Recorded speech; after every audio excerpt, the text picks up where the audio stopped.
सत्य वचन, अमर वचन, जीवित वचन, दिव्य वचन, सत्य वचन, अमर वचन, जीवित वचन। साई दा बाबा बनी दा बाबा बगरे रे सा रे सा रे सा रे सा।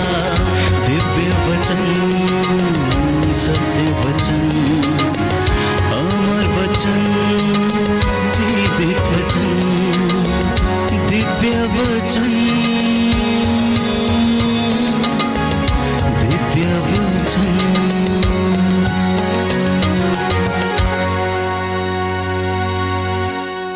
प्यारे भाइयों और बहनों, आज मैं आपको ये बताने के लिए आया हूं कि प्रभु आपसे प्रेम करता है। प्रभु आपसे प्रेम करता है। प्रभु तमने प्रेम करो छे। प्रभु तमने प्रेम करो छे। एक दूसरा सवाल आपसे पूछता हूं, तमे प्रभु ने प्रेम करो छे और ना? पक्का? पूछ के देखने का, पूछ के देखने का। अगर आपको लगता है कि प्रभु आपसे प्रेम करता है तो भगवान पासे आओ आणि परख लो। भगवान पासे आओ और परख लो कि वो प्रेम करता है कि नहीं करता है, क्योंकि सारी बातें प्रेम के ऊपर निर्भर करती हैं। किसी को आप सुनेंगे तो इसलिए क्योंकि आप उसे प्रेम करते हैं। किसी के पास आप रहेंगे तो क्यों? क्योंकि आप उससे प्रेम करते हैं या वो आपके साथ प्रेम करता है। वचन में आप बढ़ेंगे तो इसलिए क्योंकि वचन आपको अच्छा लगता है, और सबसे ज़्यादा अच्छा वो व्यक्ति लगता है जिसने वो वचन को लिखा है। जैसे प्रेमी और प्रेमिका दोनों एक दूसरे के प्रेम पत्र को पढ़ते रहते हैं, बार बार, एक बार, 10 बार, 15 बार। अभी मोबाइल का ज़माना है तो इसलिए मैसेज आता है। पहले छोटे छोटे लव लेटर आया करते थे। आते थे या नहीं आते थे? जितने बुजुर्ग हैं शायद आपको पता होगा। आते थे ना? हाँ, आते थे। बहन कह रही है बहुत सारे लव लेटर आते थे। इसी तरीके से ये भी एक लव लेटर है। ये भी एक लव लेटर है। कितने लोगों के पास है ये? जरा हाथ खड़ा करना। कितने लोग लेकर आए हैं इसे? कितने लोग लेकर आए हैं इसे? मोबाइल ना ना ना ना मोबाइल, मैं वचन को मोबाइल से पढ़ने के लिए मना करता हूं, क्योंकि वचन जो अगर पढ़ना है तो पवित्र धर्मशास्त्र से पढ़ना। आज से एक वादा करेंगे कि हम पवित्र वचन मोबाइल से नहीं पढ़ेंगे। ओके? एक वादा करेंगे कि पवित्र वचन मोबाइल से नहीं पढ़ेंगे। क्यों नहीं पढ़ेंगे? जितनी ये पुरानी होगी, मैंने कल भी कर्मसाद में कहा, उतने आप नए बन जाएंगे। जितनी ये पुरानी होती जाएगी उतने आप नए होते जाएंगे। एक बच्चा, एक विद्यार्थी, एक स्टूडेंट अपनी किताब को पढ़ता है, उलटता है और पूरा उसको रट लेता है, उसे याद होता है। उसके बाद 99% मार्क्स वो लेकर आता है। क्यों? क्योंकि उसकी पूरी किताब में शॉर्ट नोट्स हैं, उसकी पूरी किताब रंगी हुई है, अंडरलाइन है, main headings, small headings, short notes. इसी तरीके से ये बाइबल भी हमारे जीवन में है। जितनी ये नई रहेगी उतने आप पुराने रहेंगे, जितनी ये पुरानी होगी उतने आप नए बनेंगे। ये याद रखना। और जहाँ जहाँ जितनी जगह आप इसे अंडरलाइन करेंगे उतनी जगह आप अपनी जिंदगी में अच्छाई, बुराई, कृपा, अनुग्रह को अंडरलाइन करेंगे। मानते हैं नहीं मानते? मानते हैं नहीं मानते? तो आज से इसको उठाना शुरू करना। इसलिए कुछ बातें मैं हर कन्वेंशन में बोलता हूँ और आज आपसे भी मैं फिर से वो बोलना चाहता हूं। और सबसे पहली बात यह है कि पवित्र बाइबल ये कहती है कि तू मुझे उठा और मैं तुझे उठाऊंगा। तू मुझे उठा और मैं तुझे उठाऊंगा। यीशु कहता है कि तू मेरा घर बनाता जा और मैं तेरा घर बनाते जाऊंगा। ये वचन विचार करने के योग्य हैं। इन बातों को जब हम सुनते हैं ये हमें प्रेरणा देते हैं, हमें मोटिवेशन देते हैं, हमें सांत्वना देते हैं। क्यों? क्योंकि इसमें परमेश्वर का मन लिखा हुआ है, इसमें परमेश्वर के विचार लिखे हुए हैं, परमेश्वर कैसा दिखता है इसमें वो लिखा है। परमेश्वर ने हमारे लिए क्या किया इसमें वो लिखा है। परमेश्वर हमसे कितना प्यार करता है इसमें वो लिखा है। स्वर्ग जाने का रास्ता कौन सा है इसमें वो बताया गया है। नरक कैसा है इसमें वो बताया गया है। प्रभु के दासों ने किस तरह से उसे प्रसन्न किया और जीवन उसे समर्पित किया, ये बाइबल हमें वो बताती है। यह जीवन का रास्ता है, यह जीवन का मार्ग है, इसमें सत्य क्या है वो लिखा गया है। इसलिए इसे अपने हृदय से लगा के रखना, इसे रोज पढ़ना। यह जीवन की किताब है। तो आज से वादा करना। योशुआ नबी का ग्रंथ अध्याय 24 पद संख्या 15 में लिखा हुआ है कि योशुआ ने लोगों से कहा कि तुम्हें जो करना है वो करो। मैं अपने परिवार के साथ आज निर्णय लेता हूं कि मैं और मेरा परिवार आज से ईश्वर की सेवा करेगा। मैं और मेरा परिवार आज से ईश्वर की सेवा करेगा। योशुआ नबी का ग्रंथ अध्याय 24 पद संख्या 15 और उससे आगे। सुंदर वचन है, इस वचन को पहले पढ़ेंगे, उसके बाद प्यारे भाइयों और बहनों हम आगे बढ़ेंगे। नबी योशुआ का ग्रंथ यदि आप खोलेंगे, विधि विवरण ग्रंथ के बाद हमें ये किताब मिलती है, अध्याय 24 पद संख्या 15 और उससे आगे। दाहिना हाथ उठाकर मेरे पीछे सभी लोग दोहराएंगे, हालेलुया हालेलुया हालेलुया। हालेलुया। प्रभु का वचन कहता है, प्रभु का वचन कहता है, यदि तुम ईश्वर की उपासना नहीं करना चाहते यदि तुम ईश्वर की उपासना नहीं करना चाहते तो आज ही तय कर लो तो आज ही तय कर कि लो तुम किसकी उपासना करना चाहते हो। कि तुम किसकी उपासना करना चाहते हो। उन देवताओं की उन देवताओं जिनकी उपासना जिनकी उपासना तुम्हारे पूर्वज नदी के उस पार करते थे, नदी के उस पार करते थे, अथवा अमोरियों के देवताओं की अथवा अमोरियों के देवताओं जिनके देश में तुम रहते हो।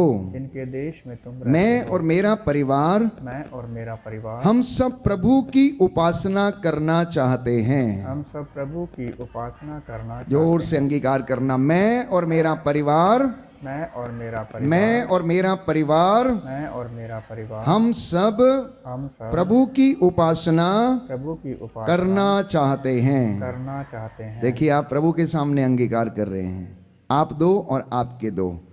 हम प्रभु की उपासना करना चाहते हैं, उस परमेश्वर की जो हमें जीवन देता है, जो हमें प्रेम करता है, जो हमें प्रेम करना सिखाता, जो हमें क्षमा करना सिखाता है। हम उस ईश्वर की आराधना करते हैं। और मैं आपको यही बताने के लिए आया हूं कि यीशु जिंदा है, वो हमसे प्रेम करता है। उसने कहा कि मेरा पिता अब तक कार्य करता आया है, पिता ने मुझे प्रेम किया है, इसलिए मैं भी तुमसे प्रेम करता हूं, इसलिए मैं भी तुमसे प्रेम करता हूं। इसलिए सबसे पहला वचन हम खोलेंगे, यशायाह नबी का ग्रंथ अध्याय 43। यशायाह नबी का ग्रंथ अध्याय 43, बुक ऑफ आइजाया चैप्टर 43। हम वचन पढ़ेंगे कि प्रभु का वचन हमें क्या बताता है। यहां पर यशायाह नबी का ग्रंथ अध्याय 43 पद संख्या 4 और उससे आगे। तुम मेरी दृष्टि में मूल्यवान हो और महत्व रखते हो, मैं तुम्हें प्यार करता हूं, मैं तुम्हें प्यार करता हूं। आप मणिनगर से, अहमदाबाद से, छावड़ापुरा से, नडियाड से, या फिर पेटलाद से, या करमसद से, या अन्य कुछ लोग यहाँ दूर से आए हैं वचन सुनने के लिए। भाई संदीप ने आपसे कहा कि हम जानते नहीं कि हम कौन हैं, हम कितने महत्व रखते हैं परमेश्वर की नजरों में। और बाइबल हमें ये बताती है, परमेश्वर हमें ये बताता, एक एक का नाम लेकर, माइकल, अगस्टिन, सविता, मैं तुमसे प्रेम करता हूं, तू मेरी दृष्टि में मूल्यवान है, तू मेरी दृष्टि में मूल्यवान है। हम लोग भूल जाते हैं, हमारे दुख का कारण यही है कि हम भूल जाते हैं, कष्ट का कारण यही है, हमारे आंसुओं का कारण यही है कि हम भूल जाते हैं कि परमेश्वर हमसे प्रेम करता है। जरा सा दुख आता है, हम भटकने लगते हैं, परमेश्वर से दूर चले जाते हैं, हम अपनी बातों पर भरोसा रखते हैं। लेकिन मैं आपको याद दिलाना चाहता हूं प्यारे भाइयों और बहनों कि प्रभु हमसे प्रेम करता है, चाहे कुछ भी हो जाए वो हमें नहीं छोड़ेगा। कहता, जलधाराएं तुझे बहाकर नहीं ले जाएंगी, आग तुझे भस्म नहीं करेगी, ज्वालाएं तुझे भस्म नहीं करेंगी। यदि तू समुद्र पार करेगा तो मैं तुम्हारे साथ होऊंगा, जलधाराएं तुम्हें बहा कर नहीं ले जाएंगी। यदि तुम आग पार करोगे तो तुम नहीं जलोगे, ज्वालाएं तुमको भस्म नहीं करेंगी। Hallelujah, hallelujah. यीशु की स्तुति हो, यीशु की यीशु स्तुति को हो। धन्यवाद। यीशु को धन्यवाद। अब ये वचन पूरे कब हुए? ये वचन पूरे हुए, ज्वालाओं ने भस्म नहीं किया। किसको? 3 यहूदी बालक शद्रक, मेशक, अबेदनगो। परमेश्वर के नाम पर वो आग के कुएं में, उस भट्टी में डाल दिए गए, जो 7 गुना ज्यादा तप रही थी।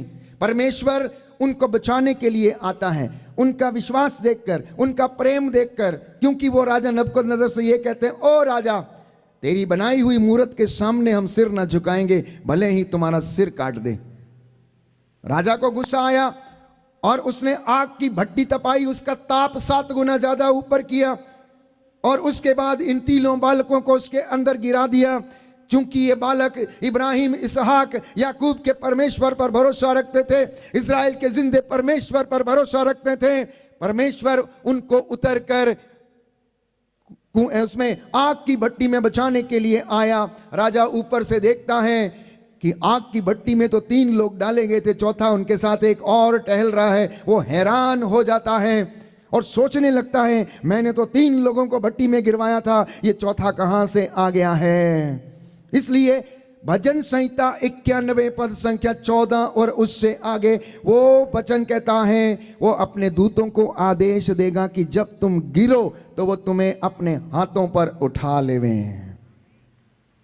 वो तुम्हें अपने हाथों पर उठा लेवें ताकि तुम्हारे पैरों को गिरने से चोट ना लगे, पत्थर से तुम्हारे पैरों को चोट ना लगे। हम में से कितने लोग हैं इस बात को अनुभव करते हैं? अगर सच में अनुभव करते हैं तो जिंदगी हमें तोड़ नहीं सकती, जिंदगी हमें निराश नहीं कर सकती, हम आत्महत्या के विषय में सोच नहीं सकते, हम अपने आप को अकेला महसूस नहीं कर सकते। बस यही वचन को सुनना है, यही वचन है, यही सुसमाचार है कि वो जिंदा परमेश्वर, वो यीशु मसीह जिसने आपके और मेरे लिए अपना प्राण दिया, अपना लहू उसने बहाया और हाथ क्रूस के ऊपर फैलाकर उसने दिखाया कि वो हमसे कितना प्रेम करता है। क्या अपने किसी माँ ने, किसी बाप ने अपने बच्चे को ऐसा कहा है जैसा परमेश्वर हमसे ये कहता है? लिखा है, क्या स्त्री अपना ददुआ बच्चा भुला सकती है? यदि वो भुला भी दे, लेकिन मैं तुम्हें कभी नहीं भुलाऊंगा। क्या मम्मी कभी ऐसा बोलती है? क्या पापा कभी ऐसा बोलता है? मैं समझता हूं बहुत कम मम्मी पापा हैं, बोलते भी होंगे लेकिन भूल जाते हैं समय आने पर। बेटा भूल जाता है मम्मी को, पापा को भी भूल जाता है, हम भूल जाते हैं और आपस में वो प्रेम बढ़ता नहीं है। बस यही कारण है मेरी और आपकी जिंदगी में निराशा का। तो बाइबल हमें ये बताती है कि परमेश्वर आपसे प्रेम करता है, ना केवल अहमदाबाद की कलीसिया से, परंतु सर्वत्र पूरी मानव जाति की कलीसिया से उसने प्रेम किया है। और उसके प्रेम का प्रमाण बाइबल कहती है कि उसने क्रूस के ऊपर दिया। लेकिन मैं और आप इस बात को समझ नहीं पाते हैं। उत्पत्ति ग्रंथ में चलते हैं, आदम और हेवा, प्रभु ने बड़े प्यार से उन्हें बनाया, उनके लिए सारी चीजें मुहैया कराई, अच्छी अदन वाटिका बनाई, अच्छा सब कुछ दिया, रोज उनके साथ टहलता था, हाथ में हाथ डाल के वॉक करता था, आदम के साथ बातें करता था। एक तरफ आदम, दूसरे तरफ हेवा, दोनों मजा करते थे, उधर खेलते। परमेश्वर रोज दिन में शाम को उनमें मिलने के लिए आता, टहलने के लिए आता था, बातें करने के लिए आता था। लेकिन शैतान को ये नागवारा गुजरा। शैतान नहीं चाहता था। क्यों? क्योंकि आदम ने शैतान का स्थान ले लिया था, क्योंकि शैतान स्वर्ग से नीचे गिरा दिया गया था ईर्ष्या के कारण। और ये अदन वाटिका पृथ्वी पर परमेश्वर ने बनाई सृष्टि की रचना करने के बाद। और बाइबल ये कहती है कि परमेश्वर ने शैतान के साथ 1/3 स्वर्गदूतों को, जो उसके साथ मिलकर परमेश्वर के साथ विद्रोह कर रहे थे, परमेश्वर के विरुद्ध खड़े हो गए थे, उनको उठाकर धरती पर फेंक दिया था। अब उसने देखा कि आदम को परमेश्वर सबसे ज्यादा प्रेम करने लगा है और मुझे दूर फेंक दिया है, मुझे हटा दिया है। इसलिए वो ईर्ष्या के कारण वो जलने लगा। ईर्ष्या के कारण प्यारे भाइयों और बहनों, उसने आदम को गिराने की कोशिश की। आदम को गिराने की कोशिश की। इसलिए कई बार मैंने समझाने का प्रयास किया कि बाइबल के अनुसार करोड़ों की संख्या में स्वर्गदूत प्रभु की आराधना करते हैं, और प्रभु का वचन ये कहता है कि एक एक स्वर्गदूत आपकी और मेरी रक्षा के लिए भेजा गया है, जो मेरे और आपके साथ रहता, आगे पीछे रहता, हमें संभालता है, हमें संरक्षण देता है। अब मान लीजिए कि स्वर्ग में 1 करोड़ एंजल्स थे या दूत थे। अब 1/3 मतलब 1/3 उसमें से जमीन के ऊपर अगर फेंक दिए हैं ईश्वर ने स्वर्ग से, तो वो कहां रहेंगे? किधर रहेंगे? कहां रहेंगे? धरती के ऊपर। हम लोग कहां रहते हैं? धरती के ऊपर। इसलिए वो लोग कहां रहती हैं दुष्ट आत्माएं? धरती के ऊपर। इसलिए संत पौलुस बड़ी अच्छी तरह से समझाता है, प्यारे भाइयों और बहनों, हमारी लड़ाई अपने भाई बहन और मनुष्यों से नहीं है। हमारी लड़ाई जो है इस देश ऐसे अंधकार में दुष्ट आत्माओं के साथ है, आकाश की दुष्ट आत्माओं के साथ है। ये दुष्ट आत्माएं इधर ही रहती जो हमें भ्रामक धारणाओं में डालती हैं, लड़ाई झगड़े करवाती। इसलिए कहता है तुम मुक्ति का टोप पहनो। एफेसियों का पत्र अध्याय 6 पद संख्या 10 और उससे आगे, तुम मुक्ति का टोप पहनो, आत्मा की तलवार ईश्वर का वचन लेकर आगे बढ़ो, शांति सुसमाचार उत्साह के जूते पहनो, विश्वास की ढाल अपने शरीर पर डालो, सत्य का कमरबंद कस के आगे बढ़ो, जिससे कि तुम शैतान की धूर्तता का सामना करने के योग्य बन जाओ, उसके अग्निमय बाणों को बुझाने के योग्य बन जाओ। ये एक मसीह लोगों के हथियार है, ये विश्वासियों के हथियार है, ये मेरे और आपके हथियार हैं। क्योंकि हमारी लड़ाई लोगों से नहीं है, हमारी लड़ाई अंधकार में संसार के अधिपतियों से, अंधकार की शक्तियों से, आकाश की दुष्ट आत्माओं से। वो दुष्ट आत्माएं जो इस दुनिया में रहकर, धरती के ऊपर रहकर प्रभु के लोगों का सर्वनाश करना चाहती हैं। Hallelujah, hallelujah. यीशु की स्तुति हो, यीशु की स्तुति यीशु हो, को धन्यवाद, यीशु को धन्यवाद, यीशु की आराधना हो, यीशु की आराधना यीशु हो, की महिमा हो, यीशु की महिमा यीशु हो, को धन्यवाद। यीशु को तो मैं धन्यवाद। आपसे बातें कर रहा था कि प्रभु हमसे प्रेम करता है। आदम को उसने प्रेम किया, लेकिन आदम और हेवा उन्होंने ईश्वर की आज्ञा का उल्लंघन किया, उनके अंदर अपराध बोध आ गया, वो ईश्वर से दूर भागने लगे, क्योंकि उन्हें लगा कि उन्होंने परमेश्वर को दिल दुखाया, उन्होंने अपराध कर डाला, परमेश्वर की बातों को इसने स्वीकार नहीं किया। लेकिन ईश्वर ने योजना बनाई, पहले पहल। प्यारे भाइयों और बहनों, बाइबल हमें यह बताती है उत्पत्ति ग्रंथ में कि जब आदम और हवा ने फल खाने के बाद देखा कि वो नंगे हो गए, तो उन्होंने अपने शरीर ढकने के लिए पत्तों के वस्त्र बनाए और उसको पहनकर प्रभु के सामने आए। प्रभु एक दिन टहलते टहलते अदन वाटिका में गया और उसने पुकारा। उसने देखा आदम आज नहीं है, इधर आया, क्यों नहीं आया, कहां चला गया? उसने जोर से पुकारा, आदम, ओ आदम, कहां हो तुम? पहली बार में जवाब नहीं दिया, दूसरी बार में डर के मारे जवाब दिया, मैं यहां हूं, मैं झाड़ी के पीछे छिपा हूं, क्योंकि मैं नंगा हूं। किसने तुझे कहा कि तू नंगा है? किसने तुझे कहा कि नंगा है? प्यारे भाइयों और बहनों, और उसके बाद स्टोरी शुरू होती है। क्या तुमने वो काम किया जो मैंने तुम्हें करने के लिए मना किया? नहीं नहीं नहीं नहीं नहीं, नहीं, मैंने नहीं किया। जिस औरत को तूने मेरे साथ रहने के लिए दिया, उसने मुझे लाके दिया और मैंने खा लिया। औरत से पूछता है, ये तुमने क्या किया है? नहीं नहीं नहीं नहीं, मैंने कुछ नहीं किया है। वो सांप आया था, उसने बहका दिया और मैंने वो फल को खा लिया। मैं समझता हूं कि ईश्वर ने अपना माथा पकड़ा होगा, ओ आदम, ओ हेवा, ये तूने क्या किया? पत्तों से बने हुए वस्त्रों को देखकर परमेश्वर, प्यारे भाइयों और बहनों, दुखी होता है। शायद उनके ऊपर हंसता भी होगा। आदम तो कितना नादान है, हेवा तो कितनी नादान है। पत्तों के कपड़े बनाए हैं, अभी थोड़ी देर के बाद सूरज आने वाला है और ये पत्ते सूख जाएंगे, तेरी नग्नता फिर से उगड़ आएगी। इन पत्तों से तेरी नंगापन छिपेगा नहीं, तेरा पाप मिटेगा नहीं, तेरा अपराध बोध मिटेगा नहीं। इसलिए बाइबल ये कहती, पहले पहल उत्पत्ति ग्रंथ में हम पढ़ते हैं परमेश्वर ने एक मेमने का वध किया और उसकी खाल से आदम और हेवा के लिए वस्त्र बनाए। ये उस बात का प्रतीक था जो नई व्यवस्था में यीशु के शहादत के द्वारा हुआ, यीशु के प्राण न्यौछावर करने के द्वारा हुआ, कि संसार की सृजित वस्तुओं के द्वारा मेरे और आपके पाप नहीं हर सकते, मेरा और आपका नंगापन नहीं ढका जा सकता प्यारे भाइयों और बहनों, जब तक कि परमेश्वर का पुत्र यीशु मसीह मेरे और आपके लिए अपना प्राण न्यौछावर ना करे, अपना प्रेम वो हमें ना दिखाए। इसलिए यीशु मसीह क्रूस के ऊपर चढ़कर बलिदान देता है और उसके लहू के द्वारा मेरे लिए और आपके लिए मुक्ति के वस्त्र तैयार हो गए, मुक्ति के वस्त्र तैयार हो गए। जोरदार ताली बजाना प्रभु के लिए कि आपसे इतना प्रेम करता, मुझसे इतना प्रेम करता है कि उसने हमें, बाइबल कहती है एजेकियल नबी के ग्रंथ में, मुझे मुक्ति के वस्त्र धारण कराए हैं, उसने मुक्ति के वस्त्र धारण कराए। लेकिन मैं और आप इन बातों को समझ नहीं पाते हैं।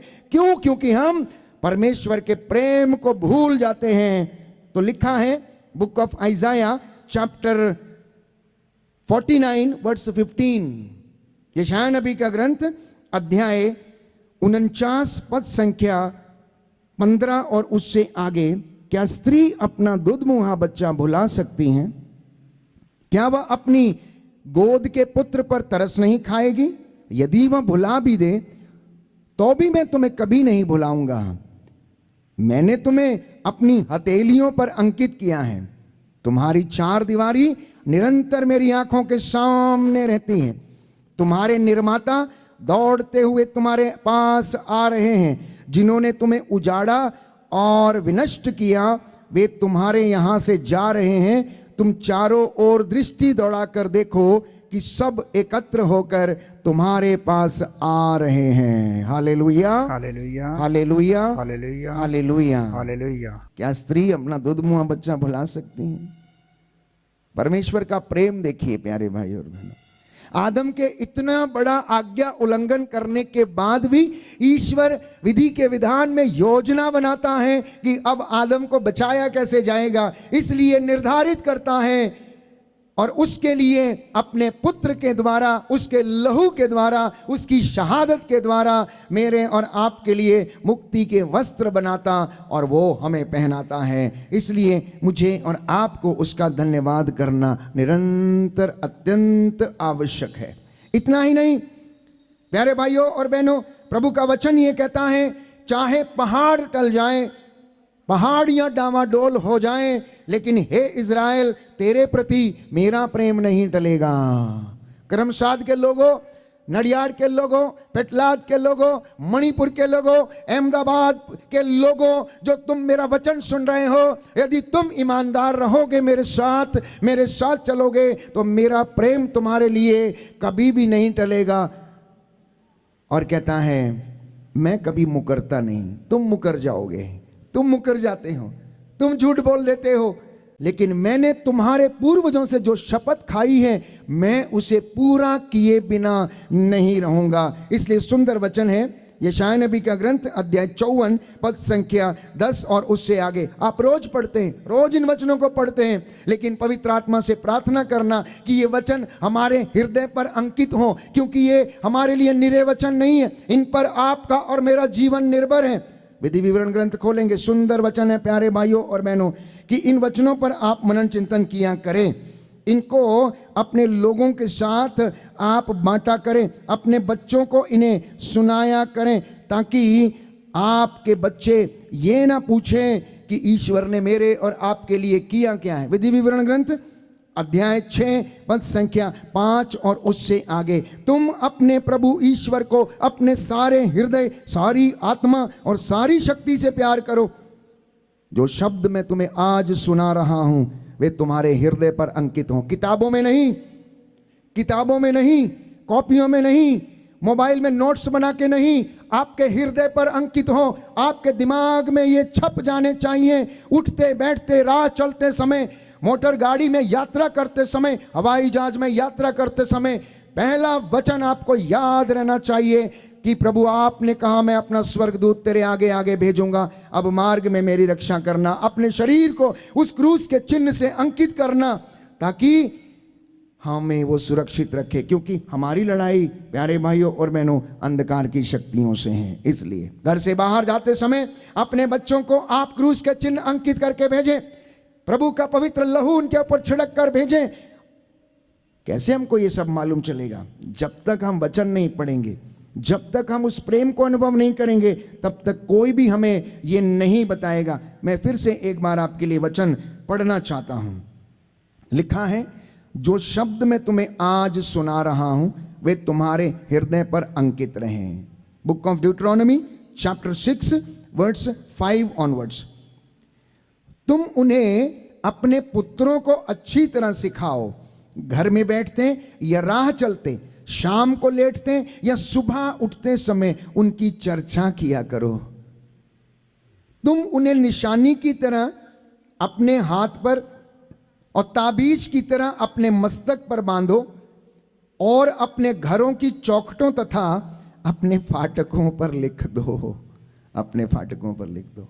आज इंसान महंगे से महंगा पेंट लगाता है और उस पर कुछ लिखना नहीं चाहता। बच्चे दीवार गंदा करते तो मम्मी मारती है, पापा मारता है, गुस्सा करता है, गुस्सा करता है। ऐसे ही एक पिता था, उसका छोटा बालक था। पिता ने एक बहुत सुंदर महंगी गाड़ी खरीदी, 10-20 लाख स्पेंड करके गाड़ी खड़ी करके लाया। और प्यारे भाइयों और बहनों, उसके बेटे ने जब वो गाड़ी बाहर खड़ी थी, एक पत्थर से उसको पूरा इधर से उधर स्क्रैच मार दिया और अपनी भाषा में अपने तरीके से उसने उस पर कुछ लिखा। पापा आया, देखा एक नई गाड़ी 20 लाख का अभी खरीद के आया, शोरूम से बाहर लाया, यहाँ खड़ा किया। उसने क्या किया, एक थप्पड़ मारा उसके और वो बच्चा उधर ही बेहोश हो गया और मर गया। और उसके बाद प्यारे भाइयों और बहनों, पिता रोने लगता है और गाड़ी के पास जाकर देखता है जिसकी वजह से उसका पुत्र उसने खो दिया। उसके ऊपर लिखा था, आई लव यू पापा, आई लव यू पापा। और ये पापा एक गाड़ी के लिए अपने बच्चे को मारता है, उस पैसे के लिए जो नश्वर है। प्यारे भाइयों और बहनों, गाड़ी का क्या कभी भी पेंट कर सकते हैं आप, कभी भी डेंट पेंट कर सकते हैं आप, कभी भी कमा सकते हैं आप। क्या एक जान कमा सकते हैं? क्या आप बेटा ला सकते हैं? कभी नहीं ला सकते हैं।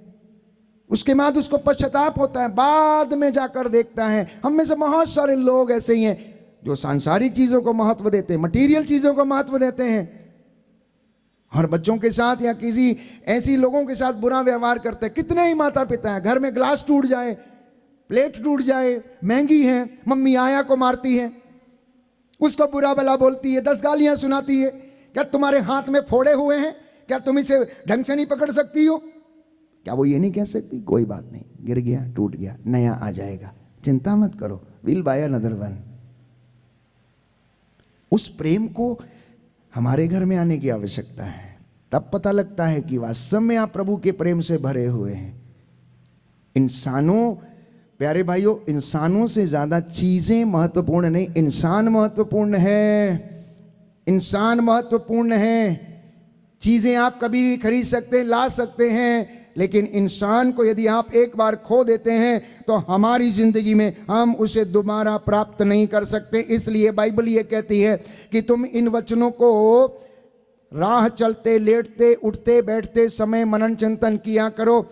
इन्हें निशानी की तरह अपने हाथ पर, ताबीज की तरह अपने मस्तक पर बांधो, अपने घरों की चौखटों तथा फाटकों पर लिख दो। जब तुम्हारा प्रभु ईश्वर तुम लोगों को उस देश में ले जाएगा जिसे उसने शपथ खाकर तुम्हारे पूर्वजों इब्राहिम, इसहाक और याकूब को देने की प्रतिज्ञा की है, जहां बड़े और भव्य नगर हैं जिन्हें तुमने नहीं बनाया, जहां के घर कीमती चीजों से भरे हुए हैं जिन्हें तुमने एकत्र नहीं किया, जहां पानी के कुंड हैं जिन्हें तुमने नहीं खोदा, जहां दाखबारियां और जैतून के पेड़ हैं जिन्हें तुमने नहीं लगाया। जब तुम वहां पर खाकर तृप्त हो जाओगे तो सावधान रहो और अपने प्रभु ईश्वर को कभी मत भूलो।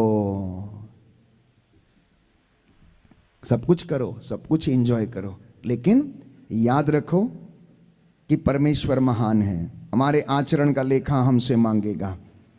परमेश्वर को इसलिए भुलाना नहीं जवानी के दिनों में अपने सृष्टिकर्ता को याद रखना, आध्यात्मिक जीवन की शुरुआत और उसको बनाना ये जवानी से, बचपन से शुरू हो जाना चाहिए, क्योंकि बाइबल ये कहती है जो तूने जवानी में इकट्ठा नहीं किया तो बुढ़ापे में तेरा तुझे कौन देगा, जो कुछ है वो भी लोग तेरे से ले लेंगे। तो इसलिए जवानी के दिनों से ही अपने लिए परमेश्वर की चीज़ों को एकत्र करना शुरू करना, परमेश्वर का ज्ञान, परमेश्वर की आत्मा, आध्यात्मिक जीवन में आगे बढ़ना, विश्वास का वरदान, इस तरीके के ज्ञान, पवित्र आत्मा के वरदानों को हम बचपन से, जवानी के दिनों से ही एकत्र करना शुरू कर दें। और बाइबल कहती है तुम अपने प्रभु ईश्वर पर श्रद्धा रखोगे, उसी की सेवा करोगे और उसी के नाम पर शपथ खाओगे, दूसरे किसी व्यक्ति पर नहीं। Hallelujah, hallelujah. यीशु की स्तुति हो, यीशु की स्तुति हो। जोर से बोलिए, यीशु की स्तुति हो, यीशु की स्तुति हो। यीशु को धन्यवाद, यीशु को धन्यवाद। यीशु की आराधना हो, यीशु की आराधना हो। यीशु की महिमा हो, यीशु की महिमा हो। यीशु को धन्यवाद। यीशु को धन्यवाद। Hallelujah, hallelujah, hallelujah, hallelujah, hallelujah, hallelujah, hallelujah. Hallelujah. तो जब प्यार की बात करते हैं तो हमारा परमेश्वर वो परमेश्वर है प्यारे भाइयों और बहनों, जो हमें क्या करता है, लगातार शुद्ध करता रहता है, लगातार। अगर आप वचन खोलेंगे विधि विवरण ग्रंथ अध्याय 8 तो उसमें सुंदर तरीके से प्रभु हमें बताता है कि हमारी जिंदगी में देर क्यों करता है, क्यों हमें लेकर चलता है, आशीषें क्यों जल्दी हमारी जिंदगी में नहीं आती। सुंदर वचन है, आप पढ़ना, इसको खुद पढ़िए, अपनी गुजराती बाइबल में आप पढ़िए, इंग्लिश की बाइबल में आप पढ़िए, हिंदी की बाइबल में आप पढ़िए कि हमारी जिंदगी में देर क्यों होती हैं, क्यों हमें चीजें नहीं मिलती हैं, क्यों हमारी सेवकाई इतनी सक्सेस नहीं हो पाती हैं। तो सुनिए ध्यान से, इजराइलियों के साथ क्या हुआ। लगभग 12 से 13 दिन की यात्रा को परमेश्वर ने 40 साल तक मरुभूमि में इजराइलियों को क्यों घुमाया। लिखा है book of Deuteronomy chapter 8 verse 2 onwards, book of Deuteronomy chapter 8 verse 2 onwards, विधि विवरण ग्रंथ अध्याय 8 पद संख्या 2 और उससे आगे। मरुभूमि में इन 40 वर्षों की वो यात्रा याद रखो जिसके लिए तुम्हारे प्रभु ईश्वर ने तुम लोगों को बाध्य किया था। उसने तुम्हें दीनहीन बनाने के लिए ऐसा किया, तुम्हारी परीक्षा लेने के लिए, तुम्हारे मनोभावों का पता लगाने के लिए, और इस प्रकार यह जानने के लिए कि तुम उसकी आज्ञाओं का पालन करते हो या नहीं। हमारी जिंदगी में आशीषें देर से आती हैं, सफलता देर से मिलती है। क्यों? वो इसलिए परमेश्वर जानना चाहता है कि आप उसकी आज्ञाओं का पालन करते हैं या नहीं, आप उससे प्रेम करते हैं या नहीं। वो आपके और मेरे मनोभावों का पता लगाता है कि ये आशीष इसे दूंगा तो इसमें ये ईमानदार ठहरेगा या नहीं, इसलिए वो लगातार पता लगाता रहता है। तो ईश्वर जो हमसे प्रेम करता है, उसने प्यारे भाइयों और बहनों अपने इकलौते पुत्र को हमारे लिए कुर्बान किया और उसने अपना शरीर और रक्त हमारे लिए प्रदान किया। अपने रक्त को उसने बहाया, उसने हमें आशीर्वाद प्रदान किया।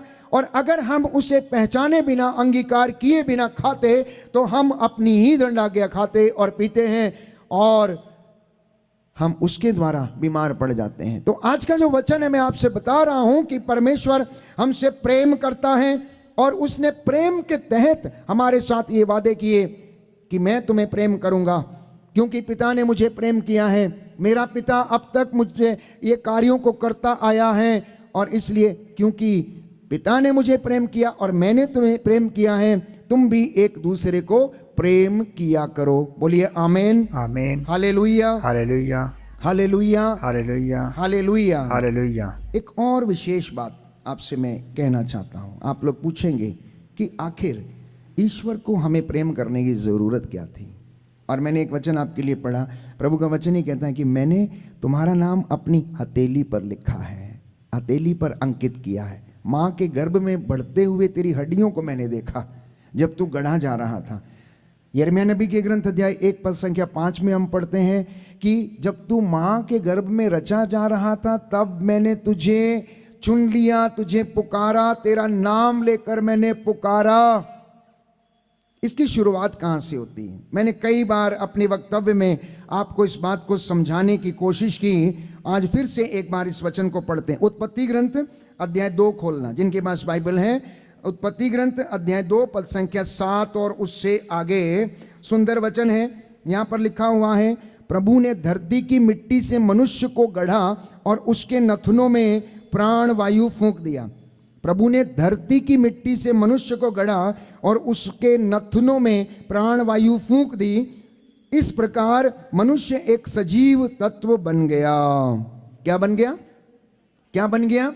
सजीव तत्व बन गया। चलने फिरने वाला, जो बोल सकता है, जो देख सकता है, महसूस कर सकता है, जो सुन सकता है, जो प्रेम कर सकता है, जो प्रेम की आशा में अपना जीवन बिताता। बाइबल कहती है परमेश्वर ने आदम को बनाया, प्राणवायु फूंक दिया, उसके अंदर क्या? अपना आत्मा रख दिया।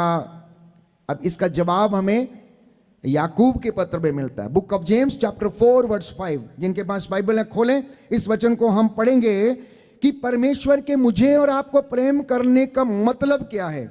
परमेश्वर के मुझे और आपको प्रेम करने का मतलब क्या है? Book of James chapter 4 verse 5 onwards. क्या आप समझते हैं कि धर्म ग्रंथ अकारण कहता है कि ईश्वर ने जिस आत्मा का समावेश हम में किया वह उसको अपने लिए ही चाहता है। सुन रहे हैं आप लोग? ध्यान से कान खोलकर सुन रहे हैं कि प्रभु क्यों चाहता है कि हम पवित्र बने? क्योंकि परमेश्वर आपकी और मेरी आत्मा को जो हम में उसने रखी है अपने लिए फिर से वापस चाहता है। इसलिए वो आत्मा जब तक पवित्र नहीं होती, जब तक निर्मल नहीं होती, जब तक शुद्ध नहीं होती, तब तक वो परमेश्वर के राज्य में प्यारे भाइयों और बहनों एंटर नहीं कर सकती। इसलिए हमें अधोलोक में जाना पड़ता है और आत्मा के शुद्धिकरण के लिए प्यारे भाइयों और बहनों हमें वहां पर रहना पड़ता है, क्योंकि ईश्वर उस आत्मा को फिर से अपने लिए वापस चाहता है जिसे उसने प्राण वायु के रूप में हमारे अंदर डाला हुआ है। तो इस तरह से ये आत्मा ईश्वर का प्यारे भाइयों और बहनों अंश है जिसे वो अपने लिए चाहता है। जब तक वो उसके साथ मिल नहीं जाती तब तक वो अधूरी रहती हैं। इसलिए भजन संहिता में सामिस्ट ये कहता है, भजनकार ये कहता है कि मेरी आत्मा ऐसे तरसती रहती है जैसे हिरणी जलधारा के लिए तरसती है। और यही कारण है आप यहाँ पर आए हैं, आप भजन सुनने के लिए आए हैं। क्यों? क्योंकि आपकी आत्मा को भोजन मिले, आप अपने रास्तों को बदलें और आपका जीवन बदल जाएगा। रास्ता बदल दो, जीवन बदल जाएगा। जो चोरी करता है चोरी करना छोड़ दे, दारू पीता है दारू पीना छोड़ दे, आमदनी अच्छी होने लगेगी, घर में शांति आने लगेगी, प्रेम ठहरने लगेगा, आशीष ठहरने लगेगी। जो लड़ाई झगड़ा करता है लड़ाई झगड़ा करना छोड़ दे, आपके घर में प्रेम हो जाएगा, सब लोग अच्छे से रहेंगे। प्रार्थना शुरू कर दीजिए, परमेश्वर का अनुग्रह आएगा। प्रार्थना करना शुरू कर दीजिए, आपको प्रभु आशीर्वाद देना शुरू कर देगा प्यारे भाइयों और बहनों। क्योंकि जहां उसकी उपस्थिति रहती है वो जगह ऐसी रह नहीं सकती कि वहां पर परमेश्वर का अनुग्रह ना हो। जहां पर उसका वचन बोला जाता वहां पर बदरूहें रुक नहीं सकती हैं। प्रार्थना करने से प्यारे भाइयों और बहनों चीजें तो बदलती ही हैं, चीजों से ज्यादा आप बदलते हैं। और आप बदलेंगे तो आपके घर की चीजें भी बदल जाएंगी, आपका जीवन भी बदल जाएगा। तो सबसे पहले हमें बदलना है। तो अपने जीवन को बदलने के लिए हमें अपने रास्तों को बदलना पड़ेगा। पेतरुस के विषय में हम पढ़ते हैं, सारी रात मछली मारा उसने, सारी रात। पेतरुस के जैसा मछुआरा कोई नहीं था, इतना टैलेंटेड, बचपन से जानता था कितनी गहराई में मछली मिलेगी, कौन सा क्वालिटी का मछली मिलेगा, सुबह कितना उसका बिजनेस होएगा, कितना धंधा होगा उसका, सब कुछ मालूम था। लेकिन यीशु भी पेतरुस को सिखाना चाहता था प्यारे भाई और बहनों, वो उसे सिखाना चाहता था कि पेतरुस तू यदि अपने बलबूते पे कुछ करना चाहेगा तो सब कुछ अपने सामर्थ्य से नहीं होगा, तुझे मेरी बातों को सुनना पड़ेगा। तो प्रभु यीशु ने क्या कहा? उससे कहा कि तुम्हें कुछ मिला? क्या तुमने कुछ मछलियां पकड़ी? बोला सारी रात मेहनत किया प्रभु, फिर भी कुछ नहीं मिला। आप में से बहुत सारे लोग ऐसे ही हैं, फादर जी क्या करें, इतना मेहनत किया, एजेंट को इतना पैसा दिया, वीज़ा लगा नहीं, वीज़ा लगा नहीं, बहुत पैसा खा दिया, बहुत धोखा हो गया फादर, क्या करें फादर, हम तो उजड़ गए, हम तो लुट गए। उस दिन पेतरुस ने भी ऐसा ही कहा।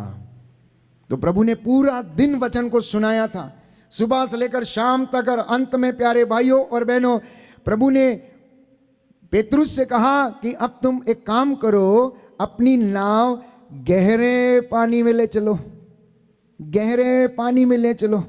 क्योंकि पेतरुस ने यीशु का वचन सुना था, उस वचन पर विश्वास करते हुए वो नाव को गहरे पानी में लेकर गया, और यीशु ने कहा नाव के दाहिनी ओर जाल डालो, अब तुम्हें मिलेगा। मतलब जाल डालने का मतलब ये था कि मेरे कहने पर तुम इस ओर डालो। अभी तक तुम इस ओर डाल रहे थे क्योंकि तुमने अपने सामर्थ्य पे भरोसा किया, अपने टैलेंट पे, अपने काम पर तुमने भरोसा किया। अब तुम मुझ पर भरोसा करो। मैं कहता हूं कि तुम ये जाल इस साइड में डालो और यहां तुम्हें मिलेगा। पतरस ने कभी सोचा ही नहीं होगा, उसने सोचा होगा कि इस ओर मिल ही नहीं सकता। बाइबल ये कहती है, लूकस का सुसमाचार अध्याय 18 पद संख्या 27, सुंदर वचन है, जो बातें मनुष्यों के लिए असंभव है ईश्वर के लिए संभव है, ईश्वर के लिए संभव है। और पेतरुस ने जाल डाला, जाल मछलियों से भर गया। जाल एक था। पेतरुस अपने दोस्तों को जो अन्य नाव लेकर खड़े थे उनको इशारा करता है कि आओ, और वो मछलियों को उधर खाली करते हैं। एक जाल नावें दो, उसमें लिखा है 153 बड़ी बड़ी मछलियां, बड़ी बड़ी मछलियां। अब हम नहीं समझ पाएंगे कि उसका वेट कितना था, 1 कुंटल, 2 कुंटल, 4 कुंटल, 10 कुंटल, 153 मछलियां। ये प्रभु का कमाल है। तो आज जो थक गए हैं, जिनका भरोसा उठ गया है, जिनके काम नहीं बनते हैं, प्रभु का वचन सुनकर आज प्रभु के मार्ग पर चलकर उस वचन पर भरोसा करके आप अपने जाल डालना, आप अपना बिजनेस करना। फैक्ट्री में जाते हैं, कारखाने में जाते हैं, गैराज में जाते हैं, दुकान में जाते हैं, दफ्तर में जाते हैं, पढ़ने के लिए जाते हैं, कॉलेज करने के लिए जाते हैं, विदेश में आप पढ़ने के लिए जाते हैं। वहां पर प्रभु से कहना, प्रभु ये आपकी जगह है, प्रभु इस जगह पर मैं आपको सम्मान देता हूं। उस जगह पर आपके नौकर के साथ अन्याय नहीं करना, मजदूरों के साथ अन्याय नहीं करना, उनका मेहनताना, उनका पगार उनको देना, और अपने काम में, अपने बिजनेस में, अपने धंधे में बेईमानी मत करना, किसी से ईमानदार रहना। प्रभु ईमानदारी की रोटी आपको खिलाएगा और आशीषें और अनुग्रह प्रदान करेगा। उस फैक्ट्री को आप परमेश्वर को देना, उस घर को आप परमेश्वर को देना। कभी कभी हम क्या करते हैं, पूरा घर इतना बड़ा है, एक छोटा सा मकान जो है वो प्रभु के लिए प्रार्थना के रूप में हम देते हैं, बाकी के दूसरे घर में पूरा अपनी मर्जी से जो कुछ भी करते हैं। मैंने शायद आपको पहले भी ये वक्तव्य सुनाया, एक घटना, एक कहानी सुनाई कि एक व्यक्ति जिसने बड़ा घर बनाया, उसके घर में 10 कमरे थे, 10 कमरे थे। उसने क्या सोचा कि ये सारे मैं उनको देता हूँ, किराए पर मकान देता हूँ, और उसके बाद मैं आराम से यहाँ पर रहूँगा, मैं अपने कमरे में रहूँगा। लेकिन उसने जब घर बनाने के बाद देखा तो ऊपर वाला फ्लोर उसने किराए पर दे दिया, उसने किराए पर दे दिया, और उसमें बहुत सारे लड़ाई झगड़े जो लोग रहते थे होने लग गए। आदमी परेशान रहता है, ये आदमी परेशान रहता है और कहता है कि प्रभु मैं क्या करूं, इतना पैसा खर्च किया, इतना बड़ा मकान बनाया, लेकिन घर में शांति नहीं है। तो प्रभु ने उससे कहा कि देखो, तुमने 10 कमरे बनाए, 5 पर मेरा अधिकार है, 5 पर तुम्हारा अधिकार है। जिस पे मेरा अधिकार है उस पे सब में शांति रहेगी, लेकिन जिस पे तुम्हारा है तुम लोग लड़ते झगड़ते हो, सब कुछ बोलता है, कोई बात नहीं, तो फिर मैं और बाकी के बचे कमरे भी देता हूँ। लेकिन इसके बाद भी प्रॉब्लम सॉल्व नहीं हुआ, इसके बाद भी प्रॉब्लम सॉल्व नहीं हुआ, क्योंकि उसने घर के 9 कमरे तो प्रभु को समर्पित कर दिए और उसमें प्रभु का काम होना शुरू हो गया, लेकिन अपना जो घर का कमरा था वो भी उसने प्रभु को नहीं दिया। उसमें रोज अय्याशी, रोज उसमें गलत काम, रोज उसमें ठर्रा पीना, रोज उसमें बैठ के दारू पीना, उस कमरे में प्रार्थना नहीं करना और उसमें सब षड्यंत्र रचना। ये कमरा अभी भी उसके पास ही था और वो उसमें रहता था। बाकी घर में शांति, लेकिन उसके घर में अपने कमरे में शांति नहीं, उसमें नींद नहीं आती थी। बहुत सारी बातें, उलझने, शिकायतें उसकी जिंदगी में रहती और वो इनसे गुजर रहा था। अब वो शिकायत करता है कि प्रभु अब तो 9 कमरे दे दिए, अब आप क्या लोगे, फिर भी मेरे कमरे, हमारे घर में शांति नहीं है। बोले 9 कमरे दिए ना, एक तेरे पास है, 9 में शांति है? बोले है। तेरे कमरे में नहीं है? नहीं है, क्योंकि तूने मुझे अभी तक सरेंडर नहीं किया, अपना कमरा तूने मुझे नहीं दिया है। उस दिन उसको याद आता है, अगर बात ऐसी है प्रभु तो आज से ये चाबियां पूरे घर की मैं आपको देता हूं। आज से मैं किराएदार और आप इस घर के मालिक। ये परिवार की सफलता है, ये परिवार की सफलता है। घर का मुखिया बोलता मैंने बनाया, घर का मुखिया बोलता मैंने सब कुछ लाया, घर का मुखिया बोलता मैंने मेहनत किया, तो प्रभु का काम कहां गया? प्रभु का आशीर्वाद कहां गया? प्रभु का अनुग्रह कहां गया? बाइबल ये कहती है कोई धनी बनता है तो परमेश्वर के आशीर्वाद से बनता है, किसी दूसरी चीज से नहीं बनता है। जब तक परमेश्वर आशीर्वाद ना दे तब तक घर नहीं बनता। आप लोगों ने मकान बनाए हैं, घर नहीं बने हैं अभी तक। सुंदर सुंदर मकान, संगमरमर, अच्छे से अच्छा टाइल, अच्छे से अच्छा यूपीवीसी के पैनल्स या फिर पीवीसी के पैनल्स लगे हैं, वो सुंदर दिखते हैं। उन घरों में शांति नहीं है, उन घरों में नींद नहीं आती है, उन घरों में लड़ाई झगड़े होते हैं, उन घरों में अश्लीलता निवास करती है, उन घरों में बहुत सारी ऐसी बातें हैं जो हमें अशांत करती हैं, क्योंकि अधिकार परमेश्वर को नहीं दिया। जब हम परमेश्वर को अधिकार देते हैं तो वहां पर उसका वचन बढ़ने लगता है, और वचन जब छोटा सा, जब बीज के रूप में बोया जाता है, बाइबल कहती है वो बड़ा पौधा बनता है और उसकी शरण लोग लेते हैं। चिड़ियां उसमें आके बसेरा करती हैं और वो बढ़ने लगता है, वो बढ़ने लगता है। जिस घर में प्रेम है, शांति है, चंगाई है, एक दूसरे को सहन करने की शक्ति है, पछतावा है, सॉरी बोलने की आदत है, वो घर प्यारे भाइयों और बहनों उस जगह पर आशीष उस घर में हमेशा हमेशा के लिए ठहरेगी। तो याद रखें, ईश्वर हमसे प्रेम करता है। मैं एक बार पूरा रिकैप करता हूं, मैंने अभी तक क्या बोला था कि आपको कुछ बुलेट पॉइंट्स जो हैं वो याद रहेंगे। मैंने आपसे कहा कि प्रभु ये कहता है मैंने तुम्हें अनंत प्रेम से प्रेम किया है। कैसे प्रेम किया है? अनंत प्रेम से प्रेम किया है। इसलिए हम एक सुंदर गीत गाते हैं, मैं बचता ही नहीं अगर तेरी दया ना होती, मेरा घर फूलता फलता ही नहीं अगर तेरी दया ना होती। उसकी दया है इसलिए हम भले चंगे हैं, हम चल फिर सकते हैं, अनुग्रह को महसूस करते हैं। कहता है मैंने तेरा नाम अपनी हथेलियों पर लिखा हुआ है।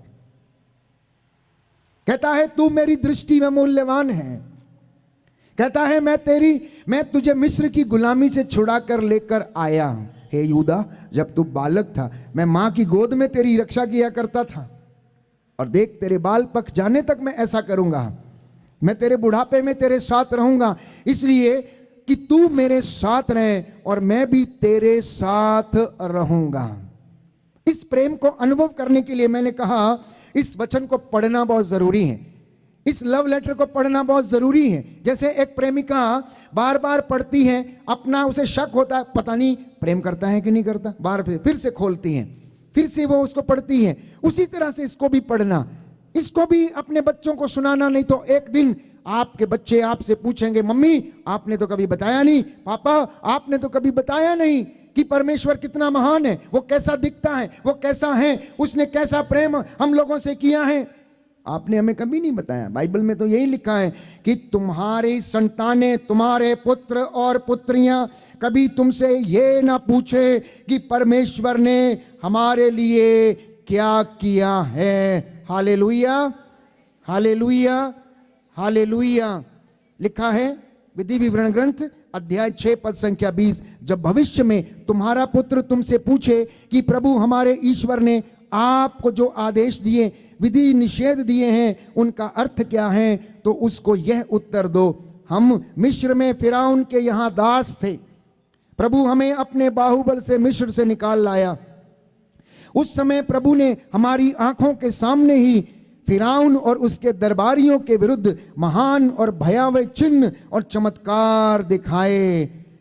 वचन 7 में, अध्याय 7 पद संख्या 7, प्रभु ने तुम्हें इसलिए नहीं अपनाया और चुना कि तुम्हारी संख्या दूसरे राष्ट्रों से अधिक थी।